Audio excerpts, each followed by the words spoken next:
ഇന്ന് ചില മാധ്യമങ്ങൾ രാഹുൽ വേട്ടയെന്ന് പറയുന്നില്ല, രാഹുലിനെ വിക്കൽ ഇന്നും തുടരുകയാണ്. പല മാധ്യമങ്ങളുണ്ട്. അതിൽ ഇപ്പോൾ നമ്മളെ ചർച്ചയിലേക്ക് എടുക്കാൻ ഉദ്ദേശിക്കുന്ന വിഷയം ലസിത നായർ എന്ന് പറഞ്ഞ പുതിയൊരു താരത്തെക്കുറിച്ചാണ്. സരിതാ നായർക്ക് ശേഷം ലസിത നായർ എന്ന് പറയാം, അല്ലെങ്കിൽ ഒരാരോപണമായിട്ട് രംഗത്ത് വന്നിട്ടുണ്ട്. ഇത് മംഗളം പത്രമാണ് ഇന്നത്തെ. അതിൻ്റെ 5-ാമത്തെ പേജിൽ ഒരു 3-4 ഹെഡിങ്ങുകൾ മാത്രം വായിക്കാം. രാഹുലിൻ്റേത് അതിതീവ്ര പീഡനമെന്ന് ലസിത നായർ. അതിതീവ്ര പീഡനമെന്ന് ലസിത നായർ. അടുത്തത്, രാഹുലിനെതിരെ കൂടുതൽ നടപടികൾ ആലോചനയിൽ ഇന്ന് സണ്ണി ജോസഫ്. രാഹുലിനെ പുറത്താക്കണമെന്ന് ഷാനിമോൾ ഉസ്മാൻ. രാഹുലിനെതിരായി പുതിയ പരാതിയിൽ ഉചിത സമയത്ത് നടപടിയെടുക്കുമെന്ന് സതീശൻ. രാഹുൽ മാങ്കൂട്ടത്തിനെതിരെ ആരോപണമായി കോൺഗ്രസ് വനിതാ നേതാവ്. ഒരു പത്രത്തിൻ്റെ പകുതി ഭാഗത്തോളം, പേജിൻ്റെ പകുതി ഭാഗത്തോളം രാഹുൽ എന്ന വിഷയത്തെ നമ്മുടെ മുമ്പിലേക്ക് തള്ളിവിടുകയാണ് മംഗളം. മംഗളം അത് ചെയ്യുന്നതുകൊണ്ട് ചിലപ്പോൾ മംഗളത്തിൻ്റെ സർക്കുലേഷൻ കൂടുമെന്നൊന്നും അറിയില്ല. ഇങ്ങനെ കൂടിയിട്ടുള്ള സന്ദർഭങ്ങളുണ്ട് ചിലപ്പം.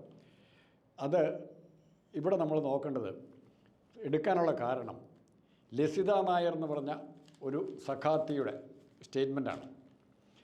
അതിന് രാഹുലിൻ്റെ പീഡനത്തെക്കുറിച്ച് അവർ കൊടുത്തിരിക്കുന്ന നരേറ്റീവാണ് ഭയങ്കരം. രാഹുലിൻ്റെ പീഡനവും CPM-ലെ ചില സഖാക്കളുടെ പീഡന കേസുകളായിട്ട് കമ്പയർ ചെയ്തിട്ട് അവർ പറയുന്നത് രാഹുലിൻ്റെ പീഡനം അതിതീവ്രമാണ്. മുകേഷ് ഉൾപ്പെടെയുള്ള CPM സഖാക്കളുടെ പീഡനം തീവ്രത കുറഞ്ഞ പീഡനവുമാണ്. അത് പറയുന്നത് ലസിത നായർ. ഇവർ ആൾ മോശക്കാരിയല്ല. അഖിലേന്ത്യാ ജനാധിപത്യ മഹിളാ അസോസിയേഷൻ പത്തനംതിട്ട ജില്ലാ സെക്രട്ടറിയാണ്. പത്തനംതിട്ട ഡിസ്ട്രിക്ട് കമ്മിറ്റിയിലും ഇവർ അംഗമാണ്. പത്തനംതിട്ടയിലെ സ്ഥാനാർത്ഥികൾ രാഹുലിൻ്റെ അടുപ്പക്കാരെന്നുള്ളൊരു കുറ്റപ്പെടുത്തലുമുണ്ട്. ഫെനി നൈനാൻ ഉൾപ്പെടെ അപ്പോൾ ഈ ശ്രീദേവി കുഞ്ഞമ്മ ഇവരെല്ലാം രാഹുലിൻ്റെ അടുപ്പക്കാരായിട്ടാണ് ഈ മഹതി ചിത്രീകരിക്കുന്നത്. പക്ഷേ CPM-ൻ്റെ പാരമ്പര്യം അനുസരിച്ച് MM മണിയും EP ജയരാജനും റഹീമും ഒക്കെ പറയുന്ന ഭാഷയിൽ ഈ വിഷയം അവതരിപ്പിക്കാൻ ഈ സ്ത്രീക്ക് എങ്ങനെ കഴിഞ്ഞു എന്നുള്ളതാണ്, ഈ സഖാത്തിക്ക് എങ്ങനെ കഴിഞ്ഞു എന്നുള്ളതാണ്. സഖാത്തെ കുറ്റപ്പെടുത്തുകയല്ല, അവരുടെ പശ്ചാത്തലവും അവരുടെ അക്കാഡമിക് ബാക്ക്ഗ്രൗണ്ടും അവരുടെ ബൗദ്ധിക നിലവാരവും എന്തുമാത്രം ഉണ്ടെന്ന് നമ്മുടെ മഹിളാ അസോസിയേഷനിലേക്ക് തിരഞ്ഞെടുക്കുന്ന പല നേതാക്കളുടെയും പോലെ ഇവരും എന്തുമാത്രം ഉണ്ടെന്നറിയാം. നമുക്ക് ശ്രീമതി ടീച്ചറിൻ്റെ കഥയറിയാം, സതീദേവിയുടെ കഥയറിയാം, മഹിളാ അസോസിയേഷൻ്റെയൊക്കെ ഓരോ കാലഘട്ടത്തിലിരുന്ന ഓരോ വർത്തമാനങ്ങൾ. ഇത് ഷാഫി പറമ്പലിൻ്റെ കാഫിർ സ്ക്രീൻഷോട്ട് വിവാദമൊക്കെ ഉണ്ടായത് നമുക്കറിയാം. അതുപോലെ തന്നെ വീണ്ടും ഒരു വിവാദവുമായി വന്നിരിക്കുകയാണ് ആര്? ഈ ലസിത നായർ. അപ്പോൾ ഇവർക്ക് എന്താണ് രാഹുലിൻ്റെ കാര്യത്തിൽ ഇത്ര കൃത്യമായി അറിയാവുന്നത്? രാഹുലിൻ്റേത് തീവ്ര പീഡനമാണെന്ന് ഇവരെങ്ങനെയാണ് അറിഞ്ഞത്? അതിന് ഉത്തരം പറയേണ്ട ബാധ്യതയില്ലേ? ഈ എഴുതിയ റിപ്പോർട്ട് ചെയ്ത പത്രപ്രവർത്തനങ്ങൾ ചോദിക്കണമായിരുന്നു. അതായത് മുകേഷ് ചെയ്തതൊന്നും പീഡനമായിട്ട് പോലും അംഗീകരിച്ചിട്ടില്ല മഹതി. കാരണം മഹിളാ അസോസിയേഷൻ്റെ നേതാവല്ലേ.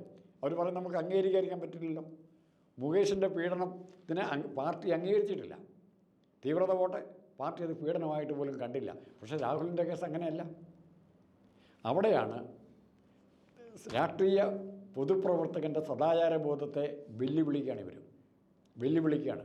കാരണം പലതരത്തിൽ ഇത് വ്യാഖ്യാനിക്കപ്പെടുമ്പോൾ പൊതുവിൽ ഇതൊന്നും കുറ്റകൃത്യമല്ലാതാവും ക്രമത്തിൽ.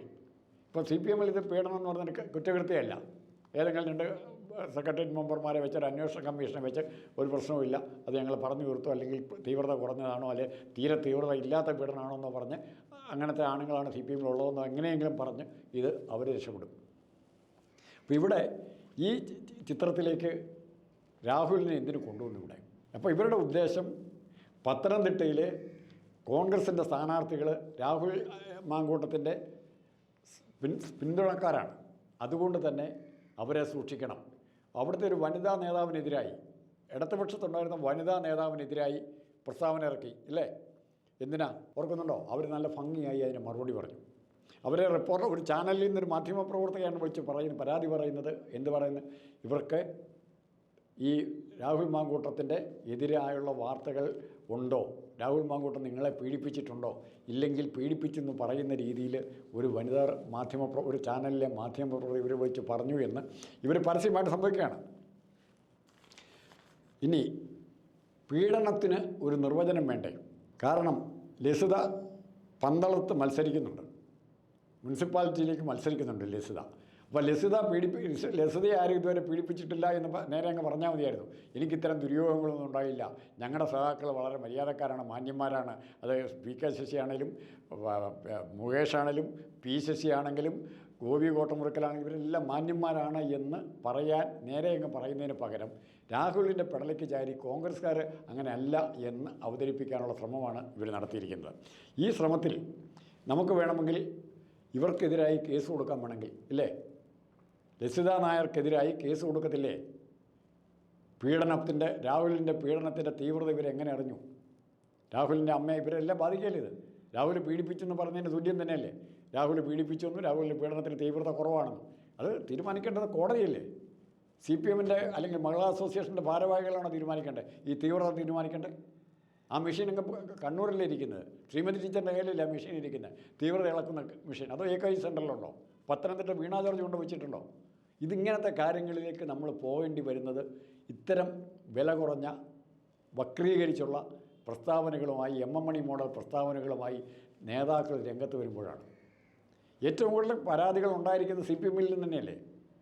അങ്ങ് പയ്യന്നൂർ തൊട്ട് തിരുവനന്തപുരവും എല്ലായിടത്തും ഈ പരാതികൾ ഉണ്ടായിട്ടില്ലേ? എവിടെ ഇല്ലാത്തത്? ഏത് പാർട്ടി ഓഫീസായിരുന്നു സുരക്ഷിതമായിട്ടുള്ളത്? അപ്പോൾ ഇത് പീഡനത്തിൻ്റെ പേരിൽ ഒരു പാർട്ടിയുടെ പേരിൽ ഏതെങ്കിലും ഒരു CPMകാരൻ കാസർഗോഡോ അല്ലെങ്കിൽ നാഗർകോവിലോ പീഡിപ്പിച്ചതിൻ്റെ പേരിൽ CPMനെ മുഴുവൻ കുറ്റപ്പെടുത്താൻ ആര് വന്നാലും അതിനുള്ള എതിരായിരിക്കണം. അതുപോലെ തന്നെ പീഡനക്കാരനെ കോൺഗ്രസ്സുകാരനോ CPMകാരനോ RSSകാരനോ വേർതിരിക്കേണ്ട ആവശ്യമില്ല. അത് അവരുടെ പാർട്ടിക്ക് വിട്ടുകൊടുത്തേക്കാം, എന്ത് ചെയ്യണം. പക്ഷെ പീഡനത്തിനുള്ള ശിക്ഷ അത് നടപ്പാക്കേണ്ടത് പോലീസാണ്, അന്വേഷിക്കേണ്ടത് പോലീസാണ്.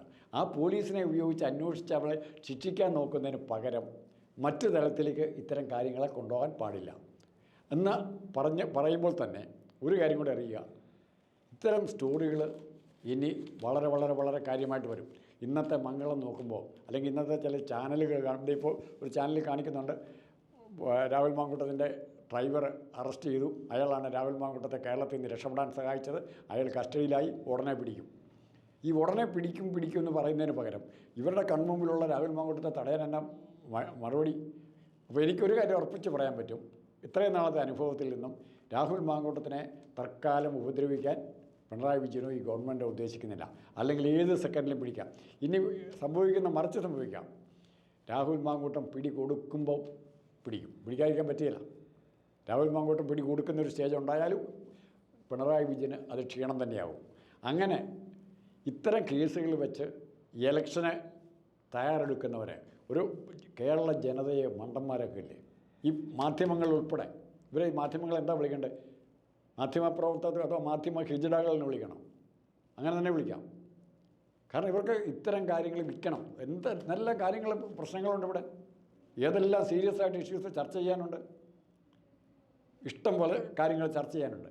ഇതൊന്നും ചർച്ച ചെയ്യാതെ നമ്മുടെ കേരളത്തിലുണ്ടായ മറ്റ് പ്രശ്നങ്ങൾ ചർച്ച ചെയ്യാതെ പാലക്കാട് ചെന്ന് കഴിഞ്ഞാൽ ഇപ്പോഴും കാണാം, നെല്ല് എടുത്തിട്ട് കാശ് കൊടുക്കാതിരിക്കുന്ന സൊസൈറ്റിയും സർക്കാരും അവരുടെ ചങ്കത്തടി കാണുന്നുണ്ടോ? അതൊന്നും വാർത്തയല്ല ഇവിടെ. എന്തുകൊണ്ടാണ് വാർത്തയല്ലാത്ത? എത്രയോ വിഷയങ്ങളുണ്ട് അങ്ങനെ. ആ വിഷയങ്ങളെല്ലാം മറികടന്നുകൊണ്ട് ഈ മാങ്കൂട്ടത്തിൻ്റെ ചൂരിദാറിൻ്റെ പുറകെ പോയി കഴിഞ്ഞാൽ ഇതൊക്കെ നാളെ ലേലം ചെയ്യുമെന്ന് വിചാരിക്കാൻ, എലിസബത്ത് ടൈലറുടെയൊക്കെ അടിവസ്ത്രങ്ങൾ ലേലം ചെയ്ത പോലെ മാങ്കൂട്ടവുമായി ബന്ധപ്പെട്ടവരുടെ അടിവസ്ത്രങ്ങൾ ലേലം ചെയ്യാൻ വെച്ച് കഴിഞ്ഞാൽ അതും ഈ പത്രപ്രവർത്തകർക്ക് വാർത്തയായിരിക്കും.